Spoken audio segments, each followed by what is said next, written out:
وَمِمَّنْ خَلَقْنَا أُمَّةٌ يَهْدُونَ بِالْحَقِّ وَبِهِ يَعْدِلُونَ، اور انہی میں سے جو ایسے ہیں جو ہم نے پیدا کی ہے ایسی امت جو راہ دکھاتی ہے حق کے ساتھ اور حق کے ساتھ عدل و انصاف پر قائم ہے. یعنی کون؟ اہل حق، اہل ایمان، مسلمان. جہاں کوئی اللہ کے ساتھ شرک کر رہے ہیں نا، تو اللہ نے اپنے وہ بندے بھی پیدا کیے ہیں کہ جو توحید بھی اسی طرح بیان کر رہے ہیں. بلکہ میرا تو یار یہ دعویٰ ہے، شرک اتنے شد و مت کے ساتھ لوگوں نے نہیں کیا جتنا لوگوں نے توحید شد و مت سے بیان کی ہے. تو اللہ تعالیٰ ایسے بندوں پر فخر کرتا ہے جو اس کی توحید کو بلند کرتے ہیں. سبحان ربک رب العزت عما یصفون. دیکھیں نا سورہ الصافات میں اللہ نے ایک ایک نبی کا ذکر کیا ہے. یار اللہ کو جو بندے پسند ہیں نا وہ اس کے پیغمبر ہیں. حقیقت بات ہے. اس لیے میں اکثر کہتا ہوں کہ اگر اس کائنات کی سب سے بڑی کوئی دعا ہے نا تو یہ ہے کہ یا اللہ پیغمبر بنا دے. لیکن یہ دعا حرام ہے، کیونکہ پیغمبر کا عہدہ وہبی ہے، کسبی نہیں ہے. وہبی ہے یعنی گاڈ گفٹڈ، کسبی یعنی ایفرٹ پٹ کر کے نہیں آپ حاصل کر سکتے.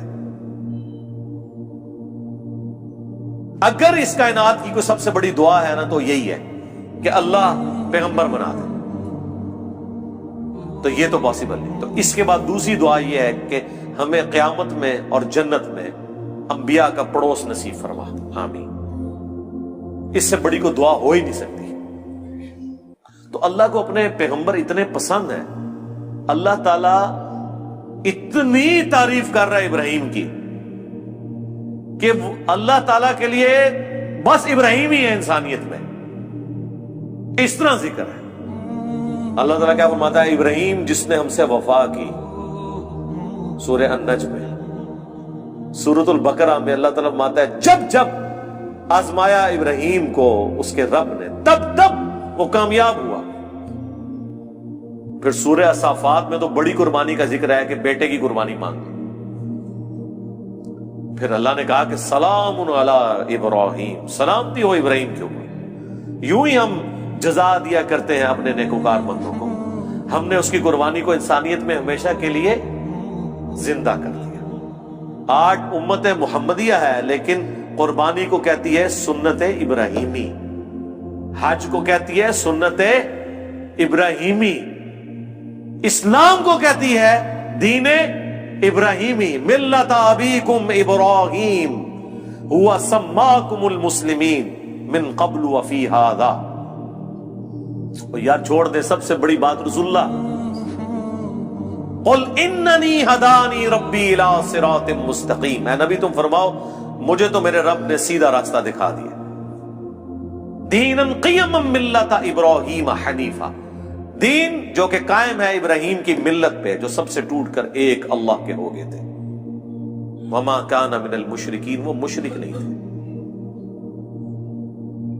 پھر سورہ نحل میں اللہ نے فرمایا ابراہیم اکیلے پوری امت تھے، اکیلا پوری امت. یعنی کوانٹٹی کوئی اللہ کے نزدیک اہم نہیں، کوالٹی. بندہ کہتا ہے کہ پتہ نہیں ابراہیم نے کتنے 90 لاکھ کلمہ پڑھایا ہوئے گا. آیا نا داڑ تلے دسو 90 بھی بندے نہ پورے کر سکتے. قرآن میں آیا ایک لوط ایمان لایا ابراہیم پہ، یا چند ان کے گھر والے جو بیوی بچے تھے. That's all. 10 کی گنتی بھی پوری نہیں ہوتی. اس لیے اللہ نے کہا ابراہیم پوری امت ہے. اللہ کے نزدیک ابراہیم علیہ السلام کی کتنی اہمیت ہے. تو سورہ الصافات میں اللہ نے ابراہیم کی قربانیوں کا ذکر کیا، نوح علیہ السلام کی کہا سلام علی نوح فی العالمین. ٹھیک ہے. موسیٰ اور ہارون کا ذکر کیا، سلام علی موسیٰ و ہارون. ٹھیک ہے. اور پھر اللہ تعالیٰ نے اینڈ پہ جا کے کنکلوڈ کیا سورہ الصافات میں تمام انبیاء پہ الگ الگ ذکر کر کے ان پہ سلامتیاں بھیج کے اینڈ پہ اللہ نے کہا سبحان ربک رب العزت عما یصفون. تیرا رب پاک ہے ہر اس شرک کی برائی سے جو لوگ اس کی طرف منسوب کرتے ہیں. کسی کو یہ ٹینشن نہ ہو جائے کہ اگر اللہ کے ساتھ کوئی شرک کرتا ہے یا اللہ کے لیے برے نام رکھتا ہے یا مخلوقات میں سے کسی کو اللہ کے برابر ٹھہراتا ہے تو اللہ کو کوئی ٹینشن ہو گئی ہے. نو، سبحان ربک رب العزہ، بے شک تیرا رب جو عزت والا ہے، پاک ہے، بلند ہے اس شرک سے جو لوگ اس کی طرف منسوب کرتے ہیں. وَسَلَامٌ عَلَى الْمُرْسَلِينَ. اس کے اندر پتہ کیا درد ہے؟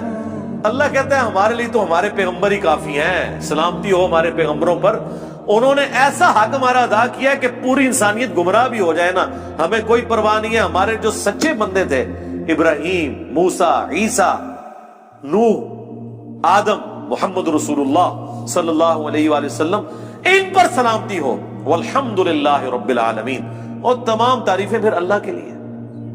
اس لیے میں نے درود شریف پہ جو لیکچر دیا تھا نا، اس میں میں نے کہا تھا کہ سب سے بیسٹ درود وہ قرآن کے اندر آ گیا، سبحان ربک رب العزت عما یصفون وسلام علی المرسلین والحمد للہ رب العالمین۔ آپ کو مزے کی بات بتاؤں، یہ جو حدیث ہے نا بخاری مسلم کی کہ نبی علیہ السلام فرض نماز کے بعد پڑھتے تھے لا الہ الا اللہ وحدہ لا شریک لہ لہ الملک ولہ الحمد وہو علی کل شیء قدیر اللہم لا مانع لما اعطیت ولا معطی لما منعت ولا ينفع ذا الجد منک الجد۔ بخاری مسلم میں تو اتنی یہ دعا آتی ہے۔ جو حضرت معاویہ نے خط لکھا تھا تو مغیرہ ابن شعبہ نے یہ وظیفہ بتایا تھا ان کو کہ اللہ کے نبی فرض کی نماز کے بعد یہ پڑھا کرتے تھے۔ لیکن ترمذی میں جب یہ حدیث آتی ہے نا، اس کے ساتھ یہ الفاظ بھی ہیں کہ اس کے بعد حضور پڑھتے تھے سبحان ربک رب العزت عما یصفون وسلام علی المرسلین والحمد للہ رب العالمین۔ یہ قرآن کی جناب فیورٹ ترین آیات ہے۔ مجھے آج بھی یاد ہے، میں 2007 میں حج کیا تو 2007 کے اندر 2 حج آئے تھے، ایک جنوری کے مہینے میں اور ایک دسمبر میں، 18 دسمبر کو آیا تھا۔ تو وہ 18 دسمبر والا جو حج تھا نا، وہ میں نے کیا تھا۔ تو میدان عرفات میں اس ٹائم تو ظاہر ہے ہم نئے خود ابھی رائے حق کے مسافر تھے، ابھی تو پتہ ہی نہیں تھا کہ اللہ نے کتنا بڑا کام لینا ہے۔ میں نے تو ابھی کوئی ویڈیو ریکارڈنگ بھی شروع نہیں کی تھی۔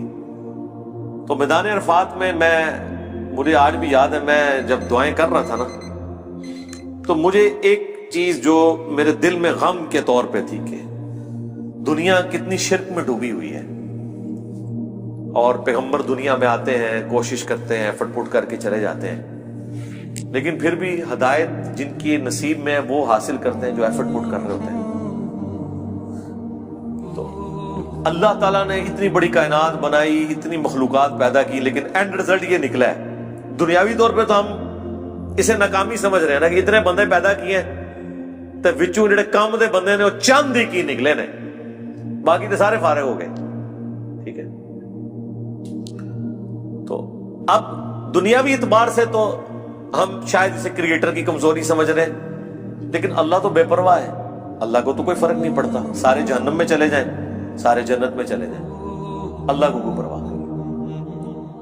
تو اس کے اوپر میں بہت زیادہ ایمفسائز کر رہا تھا اور میں بڑا پریشان تھا۔ تو اس وقت اچانک جو ہے نا اللہ تعالیٰ انسان کو چیز یاد دلواتا ہے نا، تو مجھے اللہ تعالیٰ نے میرے دماغ میں، میرے دل میں یہ چیز ڈالی کہ سبحان ربک رب العزت عما یصفون، تمہارا رب پاک ہے جو عزت والا ہے ہر اس شخص کی برائی سے جو اس کے ساتھ شرک کو منسوب کرتا ہے۔ وسلام علی المرسلین، رسول ہی کافی ہیں۔ ویسے تو اللہ رسولوں کی عبادت کا بھی محتاج نہیں ہے، لیکن اگر اللہ تعالیٰ نے مخلوقات میں پیدا کیا ہے تو وہ رسولوں نے ایسا بیسٹ پرفارم کیا ہے کہ اللہ کہتا ہے ہمارے رسول ہمیں کافی ہیں۔ والحمدللہ رب العالمین، تعریفیں تو ساری اللہ کے لیے۔ تو میں نے پھر اس وظیفے کو ہمیشہ حرز جان بنا کے رکھا ہے۔ میں ہمیشہ کوشش کرتا ہوں کہ میں اپنی ہر نماز کی پہلی رکعت میں یہ سورہ فاتحہ کے بعد پڑھوں، سبحان ربک رب العزت عما یصفون وسلام علی المرسلین والحمدللہ رب العالمین۔ میں نہیں سمجھتا کہ اس سے بیسٹ الفاظ میں آپ اپنے رب کی طرف رجوع لا سکتے ہیں۔ ساری گمراہیاں، سارے شرک اللہ کو کوئی نقصان نہیں پہنچا سکتے۔ سبحان ربک رب العزت عما یصفون۔ اور اللہ کے بعد اگر کوئی حقدار ہے نا کہ اس کا شکر ادا کیا جائے تو وہ اللہ کے پیغمبر ہیں، جنہوں نے کمٹمنٹ کے ساتھ اللہ کی مخلوق تک اپنا پیغام پہنچایا، اور وہ اللہ نے اس میں ایڈ کر دیا وسلام علی المرسلین، سلام ہو رسولوں کے اوپر، والحمد للہ رب العالمین، اور تمام تعریفیں اس رب کے لیے جو سارے جہانوں کا پالنے والا ہے۔ تو میرے بھائی قرآن جس کو بابا مانتا ہے نا وہ پیغمبر ہوتے ہیں، باقی آپ کے بنائے ہوئے باپے ہیں، باقی سارے فالوورز ہوتے ہیں۔ قرآن کی ڈاکٹرین میں امام وقت کا پیغمبر، قرآن کی ڈاکٹرین میں اللہ کا نمائندہ وقت کا پیغمبر۔ اس لیے سورہ زمر میں آتا ہے جب جہنمی جہنم میں پھینکے جائیں گے نا تو فرشتے پوچھیں گے تمہارے پاس کوئی پیغمبر نہیں آیا تھا؟ وہ کہتے ہیں آیا تو تھا لیکن ہم نے جھٹلایا۔ حالانکہ پیغمبر تو صرف ان کے پاس آیا ہوتا ہے جن کے سامنے ہوتا ہے۔ جب ہم سے پوچھا جا رہا ہوگا کہ آپ کے پاس کوئی پیغمبر آیا تھا، ہم کہیں گے کہ آیا تھا تو ہماری موجودگی میں تو نہیں آیا۔ اللہ جس کو امام ڈکلیئر کیے ہوئے وہ وقت کا پیغمبر ہوتا ہے، چاہے آپ نے اسے دیکھا ہے یا نہیں دیکھا، آپ اس کی زندگی میں ہیں یا نہیں ہے۔ آپ کے لیے جس کو اللہ نے پیغمبر بنایا ہے نا، اللہ نے آپ کو اس کے ریفرنس سے، اور یہی قرآن میں ہے کہ ہر شخص